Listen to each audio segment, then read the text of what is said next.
Нан қиқымын шашпа.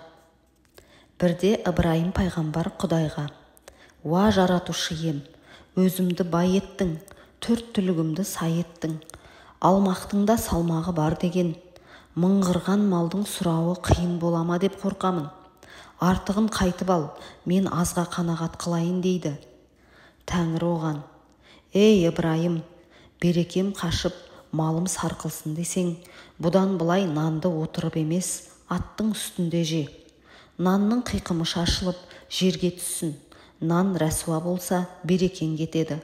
Мен ырысты нанның қиқымына жасырғам. Сен ас жегенде бір түйірінде жерге түсірмей, етегіңе салып жинап аласың. Сондықтан береке дарып, саған дәулет тез бітті» дейді. Нан қиқымын теріп же, бай боласың деген сөз Ыбырайымнан қалыпты деседі. Осы тыйымға орай ел ішінде мынадайда қызық аңыз сақталған. Ертеде ағайынды жалшы жігіттер байдың қойын бағып жүреді екен. Бай олардың еңбек ақысына бір жапырақ нан мен бір кесе сүт береді екен. Бір күні ағасы нан жеп отырып, оның қиқымын жерге түсіріп алады. Ысырап болды ғой деп нанды іздей бастайды. Кеш батып, қас қарайып қалған кез екен. Ол нанның қиқымы түскен жерге таяғын қадап кетеді де, ертең жарық кезде келіп тауып алармын деп ойлайды. Ертесіне келсе, таяғы қап-қатты, ауыр темірге айналып кетіпті.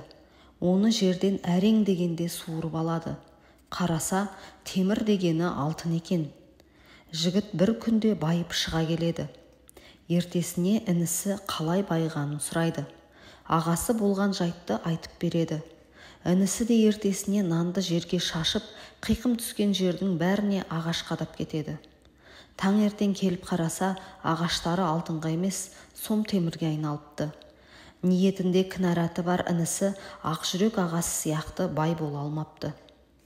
Нанның қиқымын қадірлеу туралы ғибратты аңыздар Миғраж оқиғасында да айтылады. Мұхаммед пайғамбар Миғражға барғанда бір адамды көреді. Ол түйенің үстіне мініп алыпты. Қолында ұзын инедей жұқа таяғы бар. Сонымен тау-тасты шұқып бір нәрсе іздеп жүреді. Әлсін-әлсін бір құс келіп оның басынан шұқып өтеді екен. Пайғамбар Жебірейілден: «Бұл кім, не қылған пенде?» деп сұрайды. Жебірейіл періште: «Бұл адам пәни дүниеде нанның қиқымын бей-берекет шашып жеген. Ысырап, обал дегенді білмеген.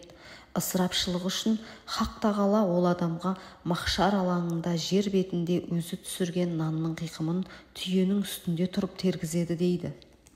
Ал құс не үшін оның басын қайта-қайта шұқып кетеді? Ол нанның қиқымын таптап жүре беретін еді. Жинауға ерінетін. Нанның обалы қара құсқа айналып, төбесінен осылай шұқып кетеді деп жауап береді. Пайғамбарымыз Миғраждан келгесін сахабаларына нанның қиқымын шашпау, теріп алып қастерлеу туралы өсиет айтқан екен. Осы өсиет бізге жетіп, қазақтар пайғамбар сүннеті деп нанды қатты құрметтейтін болыпты. Бертінге дейін қазақ арасында нанның қиқымын шашпаңдар, обал болады. Құт берекені періштелер мен хордың қыздары нанның қиқымына жасырады. Қиқымды теріп жесең бай боласың дегенде түсінік болған.